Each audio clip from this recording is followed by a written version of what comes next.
안녕하세요.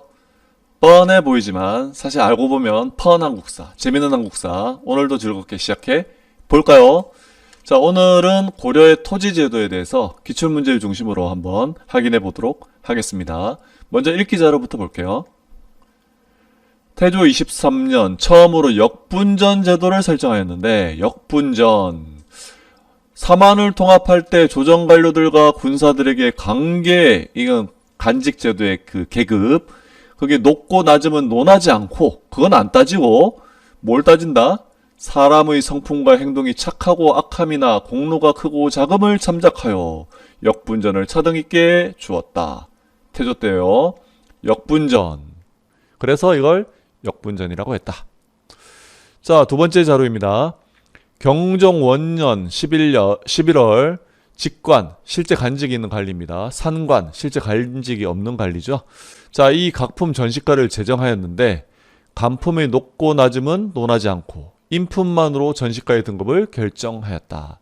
자, 이제 전시가라고 하는 게 처음 나타났네요. 그게 바로 경종 때입니다. 그렇죠? 처음으로 전시가 제정. 그래서 시정 전시가라고 하죠. 목종 원년 998년에 12월입니다. 문무양반과 군인들의 전시가를 개정하였다.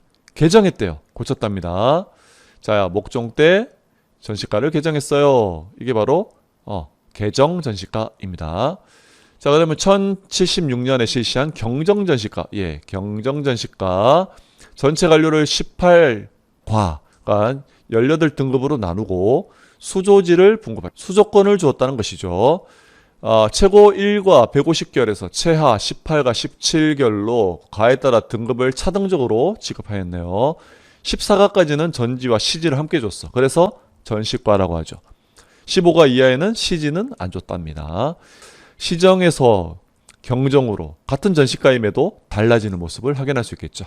문제풀이로 들어가 보겠습니다. 1번입니다. 토지제도에 관한 다음 표에 대한 분석으로 가장 적절한 것은, 자, 국가가 관리에게 무엇을 줄까? 여기는 앞에 빠졌는데 관리가 국가에게 충성, 그리고 단직 수행을 하는 대가로 뭘 주느냐, 이 말이 될 것 같아요. 그 다음에 A, B, C, D, E가 각각 무엇을 뜻하는지 알았으면 좋겠고, 나도 뭔지 알았으면 좋겠는데요. 자, 일단 문제를 보면서 얘기를 해보겠습니다. 1번, 가는 국가가 관리에게 충성, 간직 수행의 대가로 주었던 거는 수조권이다. 맞죠? 맞습니다. 그래서 1번이 정답이 바로 됩니다. 수조권이 뭐라고? 소유권이 아니라고 했죠? 조세를 수취할 수 있는 권리를 주었다는 겁니다. 그 땅의 소득세의 10분의 1을 내는 거죠. 그걸 거둘 수 있는 권리 줬다는 거야. 소유권을 준 게 아닙니다. 알겠죠? 자, 2번 볼까요? 1번 맞으니까 나머지 다 틀렸겠네요. 소작농과 자영농이 똑같은 양의 수확물을 생산한다면 A, B, C, D, E는 모두 같다. 과연 그럴까요? 여기서 전제 조건은 뭐죠? 이 나의 관계가 지주전호제라고 하는 겁니다. 지주, 땅 가진 주인이 소작농에게 땅을 빌려주고 그 대가로 A를 받아. 이거는 땅 빌려준 대가라고 해서 두 글자로 지대라고 합니다. 지대. A는 지대고요. 저기 옆에 E도 소작농이 관리, 자기가 지주로서 소작농에게 땅 빌려준 걸 보여주는 것 같아요. 자, 그래서 그거는 역시 지대 50% 절반 정도를 거뒀다고 합니다. 반면에 B, C, D는 뭐예요? 이거 세금이죠. 자영농이 국가에 내는 세금이죠. 그래서 10%, 10분의 1이었습니다. D의 경우에는 국가에 대해서 내는 세금을 수조권을 관리가 이어받았기 때문에 관리에게 냈던 것이죠. 그래서 B, C, D가 같고 A와 E가 같아서 2번처럼 다 똑같다는 틀린 말이 되겠네요. 맞죠? 자, 틀렸고요. 3번의 경우 생산량이 100석이라면 관리가 자영농에게 받을 수 있는 D의 양은 50석. 아니죠. 10분의 1이라고 했죠. 10석, 10석이 되겠습니다. 틀렸습니다. 4번 A와 E는 전세. 아니죠. A와 E가 지대라고 했습니다. 그러니까 4번도 틀렸네요. B, C, D가 전세가 되겠습니다. 5번입니다. 관리가 죽는다 하더라도 자영농은 D를 계속 관리의 가족에게 주는 것이 원칙이다? 맞아요? 관리가 죽었는데? 틀렸죠. 퇴직하면 반납하는 것이 원칙입니다. 이게 경정전시과에 확립된 겁니다. 그 전까지는 퇴직관리도 줬었긴 한데 경정전시과가 완비되면서 전시과 체제가 정리되면서 맞습니다. 퇴직하면 반납해야 돼요. 단 몇 가지 예외사항이 있었는데 그 중에 공업전이 대표적이죠. 이거는 반납하지 않아도 돼. 즉 자손에게 세습할 수도 있었다. 그래서 음서제도와 더불어서 문벌귀족사의 기반이 되었다라고 얘기했었죠. 음서와 공음전 기억할 수 있길 바라겠습니다. 자, 2번 문제입니다. 다음 빈칸에 들어갈 말을 가에서 라 순서대로 고르면 왕실 경비를 충당하기 위해서 무엇을 두었다. 잘 모르겠는데 일단 고려 전시가의 토지 종류를 하나 띄워놓고 보겠습니다. 여기 띄워놨네요. 자, 이제 골라볼 수 있겠네. 왕실 경비를 충당하기 위해서 오른쪽 골라봐요. 뭐다? 바로 내장전이죠. 내장전. 자, 그래서 가에 들어갈 것은 보기 중에 미음, 내장전이 되겠습니다. 자, 문벌귀족의 세습적인 경제적 기반이 되었던 것은 나였다. 나는 뭐다? 아까 이거는 강조했죠. 이건 알아야 됩니다. 안 보고도 알아야 됩니다. 고음전입니다. 기억입니다. 자, 그리고 중앙과 지방의 각 관청에는 뭘 지급했다? 경비 충당을 위해서 공회전을 지급했다. 비읍이 되겠죠. 육품이야 하급 관료의 자제로서 관직에 오르지 못한 사람에게 라를 지급했는데 간인 신분의 세습에 유리하게 하였다. 이 라가 뭘까? 한인전이라고 합니다. 간직을 받지 못한. 이것은 니은이 되겠네요. 순서대로 미음, 기읍, 비읍, 니은 4번이 정답이 되겠습니다. 참 쉽죠? 자, 3번입니다. 다음 표는 고려시대 전시가의 토지 지급 액수에 대한 것입니다. 자, 경종, 목종, 문종 때에 따라서 전시가가 변화가 됐던 것 같아요. 자, 양은 가면 갈수록 줄었고요. 가는 뭘까?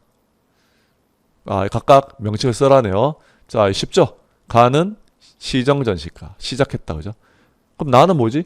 고쳤다, 그죠? 개정전시가. 다는 뭐지? 또 고쳤다, 그죠? 자, 이때도 한자로 또 고쳤다. 이걸 의미하는 경을 써서 경정전시과라고 합니다. 알겠죠? 자, 이렇게 서술형을 물었을 때는 문장으로 써야 되겠죠. 가는 시정전시과, 나는 개정전시과, 다는 경정전시과이다. 4번 문제입니다. 같은 자료를 놓고 풀겠습니다. 위표의 가에서 다에 대한 설명으로 옳은 것, 시정전시과, 개정전시과, 경정전시과에 대한 설명으로 옳은 겁니다. 기억. 시정전시과는 객관적이고 합리적인 기준에 따라 지급하였다. 아까 우리 읽기 자료에서 잠깐 봤나 모르겠네요. 여전히 역분전처럼 간직 등급을 기준으로 한 것이 아니라 역분전처럼 인품을 기준으로 했다라는 말이 있었어요. 아직은 완벽하지 않아요. 간직 등급을 한 건 개정전시과 때부터였어요. 그래서 기억은 틀렸습니다. 자, 니은입니다. 자, 니은은 다시 이게 정리하면 시정, 개정, 경정전시과가 되겠죠. 자, 이거는 인품 기준이어서 기억은 틀렸습니다. 자, 니은. 나는 현직 관리에게만 지급하였다. 자, 나까지, 즉 개정전시과까지는 퇴직관리에게 줬다고 합니다. 이게 현직관리에게만 주게 된 것은 경정전시과, 전시과가 완비됐을 때 내용이 되겠죠. 이때는 전현직 관리까지 줬다고 합니다. 그러면 저절로 디귿 리얼이 정답이 되겠죠.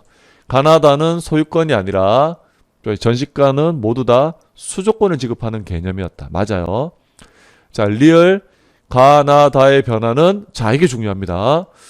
이렇게 인품과 같은 주관적인 기준에서 간직 등급 단계에 따라서 나눠주는 이러한 객관적인 기준을 확립한 것은 왕을 중심으로 한 왕권, 중앙집권화 과정과 관련이 있다는 것입니다.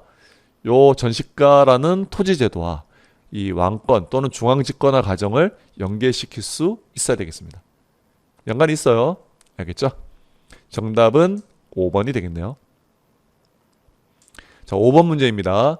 다음은 고려시대 토지제도와 관련된 표입니다. 이에 대한 분석으로 그 내용이 옳은 것은, 자, 이거 아까 우리 봤던 건데 충성을 바친 대가로 국가에서는 대가를 지급하게 됩니다. 이 대가로 지급한 게 아까 뭐라고 했더라? 수조권이라고 했었다. 그렇죠? 자, 보기 한번 볼까? 옳은 걸 고르는 겁니다. 국가는 1번입니다. 국가는 관리에게 간직에 대한 대가로 토지 소유권을 주었다. 소유권? 아니죠. 수조권입니다. 소유권이 아니라고 했어요. 수조권. 2번입니다. 소작농 기네요. 기의 생산량이 10석이라면 지주는 1석을 지대로 받을 수 있다. 아까 몇 퍼센트라고 그랬어? 50%라고 했죠. 그래서 5석, 5석이 맞는 것이 됩니다. 틀렸죠. 3번 자영농정은 생산량이 10석이라면 관리갑에게 5석을 내야 됐다. 50%? 아니죠. 전세는 10분의 1, 바로 한 석만 내면 된다고 하죠. 1석. 4번 관리갑과 소작농 무의 관계를 전주전객제라고 한다. 지주전호제는 이제 알겠지. 사적으로 땅을 가진 지주가 소작농에게 땅을 빌려준 거야. 이건 사적인 관계입니다. 그런데 세금을 거둘 권리를 가진 것을 전주라고 하고 세금을 납부해야 될 의무를 진 농민을 전객이라고 해서 전주전객제는 바로 관리와 자영농의 관계를 얘기하는 겁니다. 이해됐죠? 그래서 정답이 아니고 만약에 소작농 무로 하려면 지주전호제라고 하는 게 맞습니다. 자, 다 틀렸고 그러면 5번이 정답이 되겠네요. 지주을과 소작농 기의 관계를 지주전호제라고 한다. 이해됐죠? 지주전호제가 뭔지 알겠죠? 네, 5번이 정답이 되겠습니다. 자, 6번 문제입니다. 가나에 해당하는 토지 제도에 대한 설명으로 옳은 것은 가 문종 30년 양반 정식가를 다시 개정하였다. 개정했던 거를 또 고쳤다. 경정전식가죠. 자, 이거 전식가, 경정전식가입니다. 나 공양왕 3년 도평의사사. 원나라 간섭기 때 도병마사가 도평의사사가 됐죠. 고려 말기네요. 공양왕. 고려 마지막 왕이 되겠습니다. 자, 이때 과전의 지급에 관한 법 제정을 건의해서 왕이 허락했다. 전식가랑 비슷한데 고려 말기에 건의됐고 받아들여졌던 거. 이거는 신진 사대부에 의해서 조준이라는 급진파 사대부에 의해서 건의 주장되었던 과전법입니다. 둘은 좀 다릅니다. 그죠? 1번 조준동의 건의로 제정됐다. 이거는 전식가가 아니라 과전법이죠.